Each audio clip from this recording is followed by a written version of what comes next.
Welcome to 40 Fit Foo, everybody. All by myself.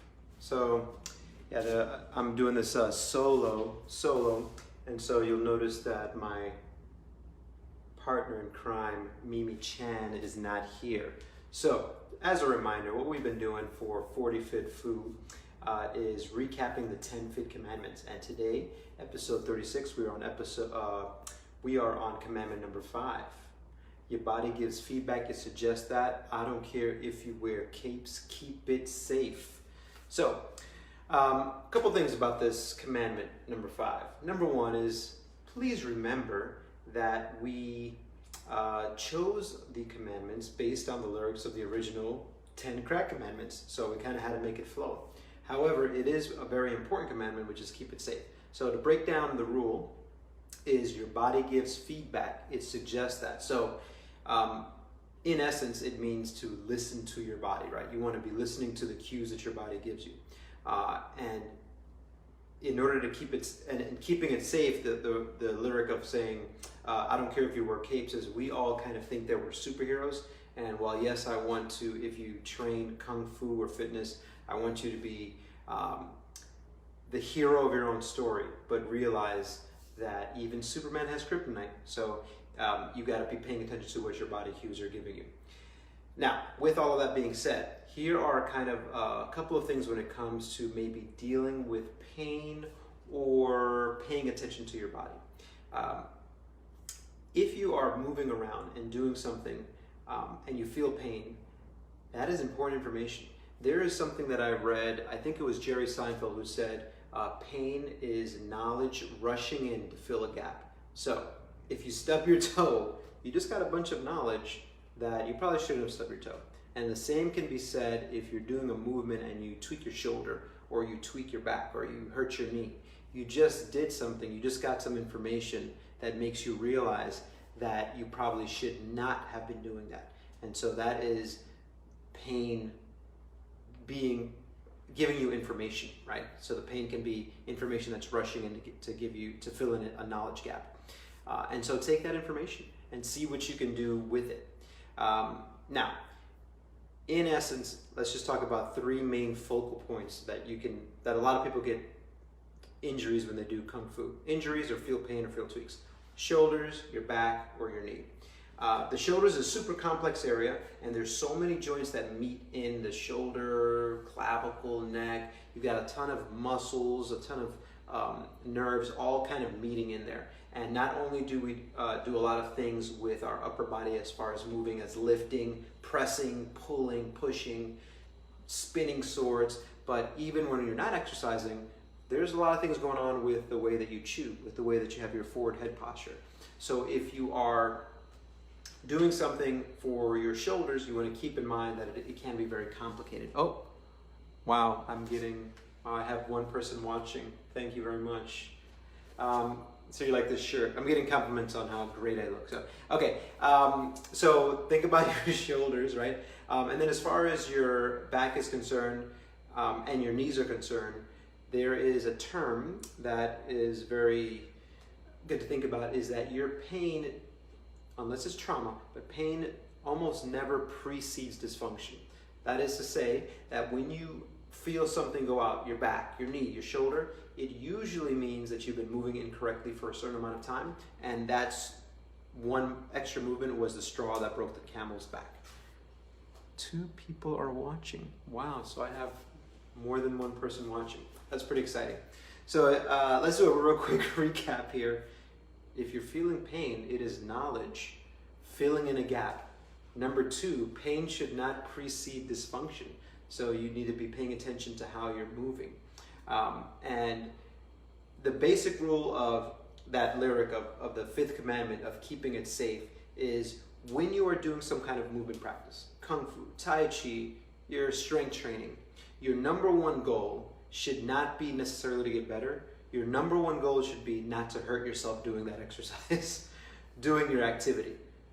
Check, you're not hurting yourself. Then the next step is then to be able to move correctly and then to improve your movement. So the beautiful thing about finding a coach, which we've talked about before, rule number one, right, is finding someone to help you, to guide you on this path, is that they'll be able to notice and give you ideas of things to do. So that if you're doing a movement and you feel pain or you hurt yourself, they can kind of guide you and say, well, here's what happened, here's what maybe you did incorrectly, here's what we can do in the future.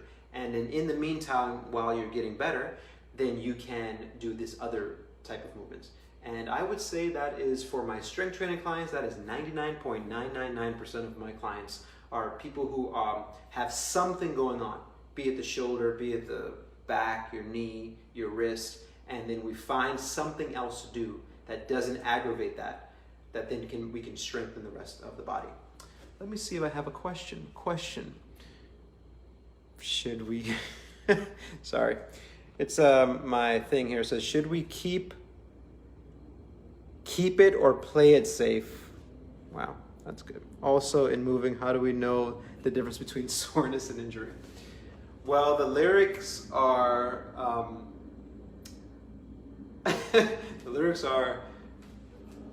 to keep it safe, but you can also play it safe. And I think that is a little bit of the autonomy. I think you need to choose whether you want to play it safe or keep it safe.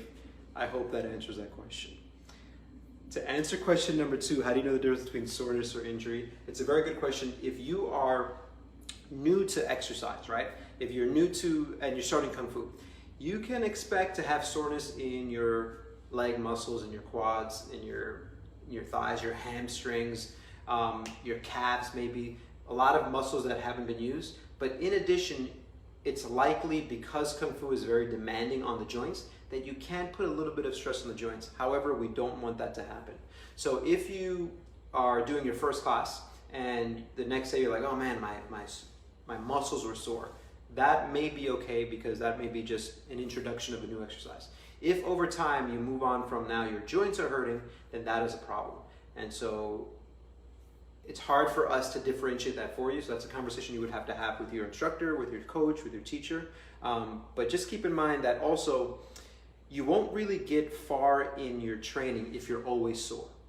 That's an old methodology of training, is to continuously add stress to your body without giving it any rest. Because you grow your muscles, you get better during the recovery part, right? You work hard and you can put stress on the body, but the body heals, gets better, gets stronger when it's repairing. So in strength training, for example, I'm doing squats and I get my legs sore. Well, that's maybe some muscle fibers that are pretty much ripping, right? And when they heal back stronger and can grow bigger.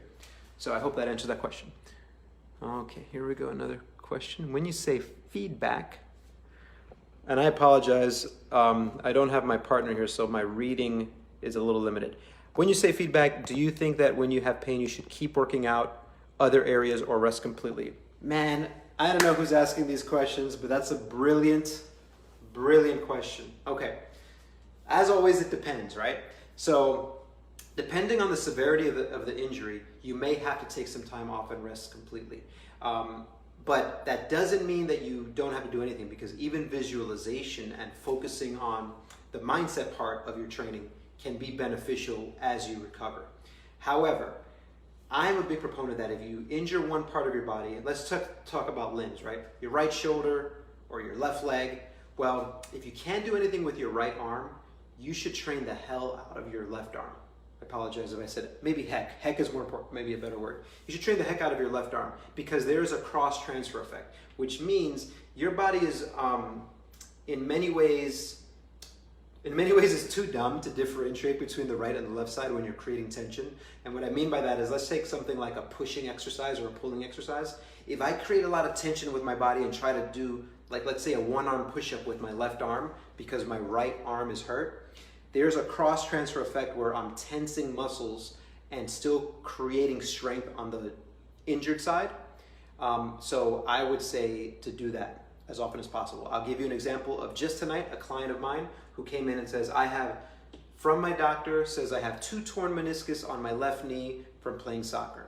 He's still able to do a ton of leg exercises. So because it's a knee exercise, we're training the heck out of the right leg. He was doing 1-leg squats on the right leg. He was doing hip lifts with both legs. And then when it came to the left leg, the injured leg, we did things that didn't cause that to be symptomatic, so single leg deadlifts and whatnot. So there are always movements to do to train around pain. And my job is not to treat pain, but I can definitely train you around pain. And a good coach should be able to do that. You don't give up altogether. You go and say, hey, what can I do? And always be communicating when something hurts. Thanks for all of your knowledge. You are awesome. You know, I appreciate that. So I had some really good questions today. Just as a quick recap, 40 Fit Food, what we're doing is going through the 10 Fit Commandments. Today was rule number 5. Your body gives feedback, it suggests that. I don't care if you wear capes, keep it safe. Or play it safe, I don't care, it doesn't really matter. I should have worn a cape in this episode, damn it. And this is why I need my partner in crime, because they always give me these great suggestions. So that is the recap for it. The big lesson is, whatever physical activity that you choose to do, your number one rule is not to get better at that activity. Your number one rule is don't get hurt doing that activity, and then that will allow you to get better at that activity afterwards because you're able to practice. So tune in next week. I may have someone else here with me. I may not. And we will see you then, which is next Tuesday at 7:45, 40 Fit Food. All right. Bye-bye.